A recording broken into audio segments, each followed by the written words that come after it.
So a couple of my friends wanted me to do a review for the PS5 that recently just came out today, and I thought it was a good idea to do one too, since I know a lot of people couldn't get their hands on one, and a lot of people want to know how is it first day, if there's any defects, and I'll try to go over anything that you might be interested in this video. If you have anything that you want me to go over in a next video, let me know, and I'll try to upload your questions that you want me to answer. So here's the PS5, and first things first, it is really, really extremely big. I got my measuring tape here.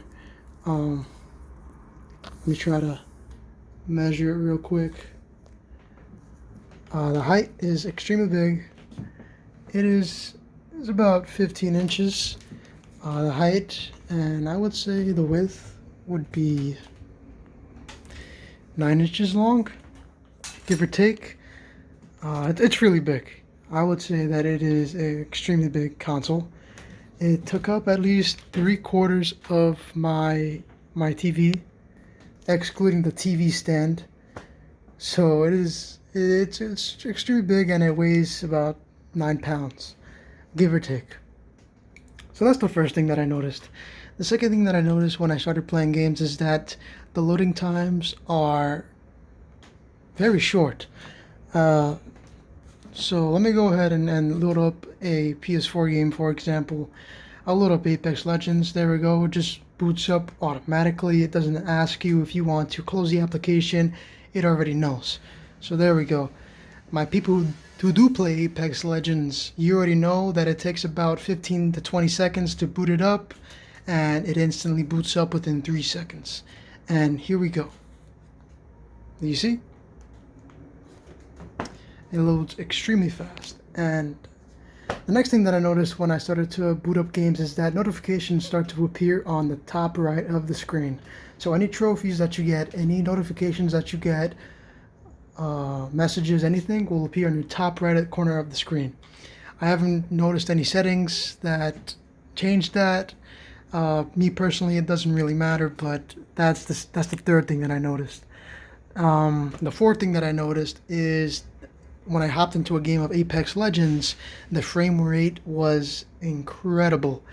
Any game that I would put on, Apex Legends, GTA 5, especially GTA, Overwatch, those games, it felt so much smoother than my ordinary PS4.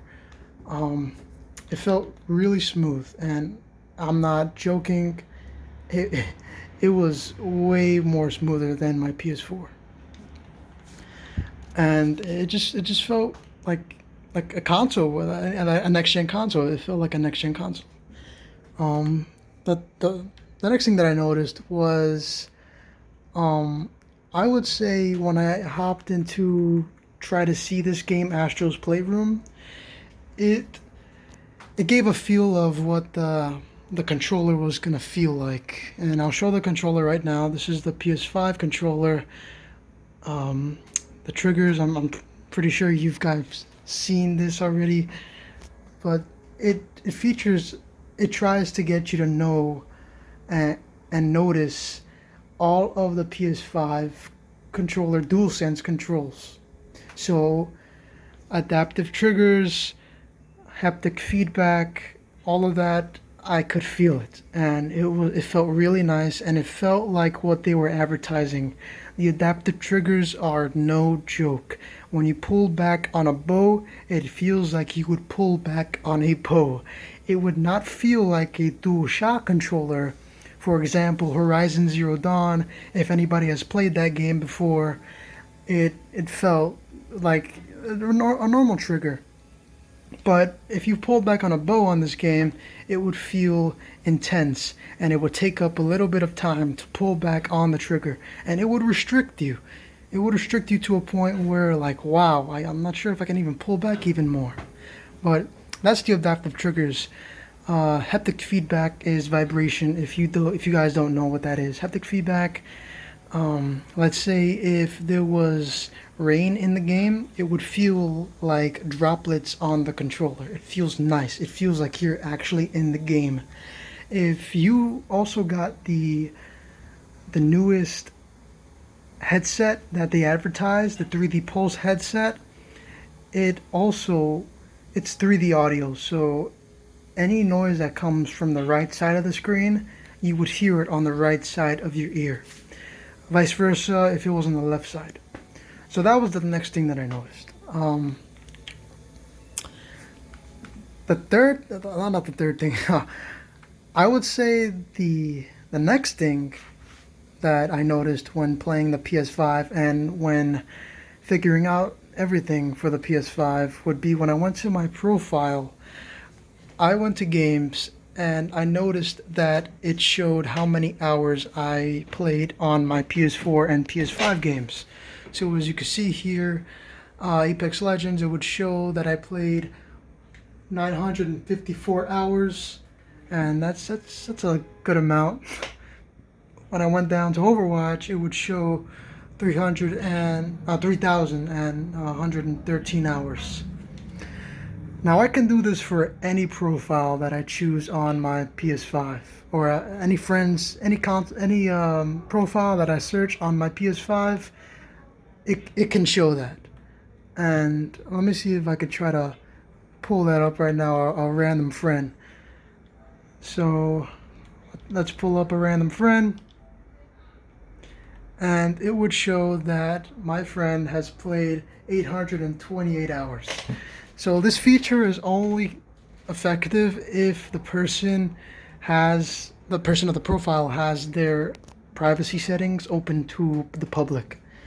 And it is a really neat feature for me personally, since I like to know how much time I play on my games, especially on Overwatch, since I'm a big fan of Overwatch. So let's move on to the next thing. So the next thing that I noticed is that there is no folders that you can create on your PS5 console. This is really big, since I know a lot of people like having that feature on their PS4 console, but unfortunately the PS5 console does not have folders.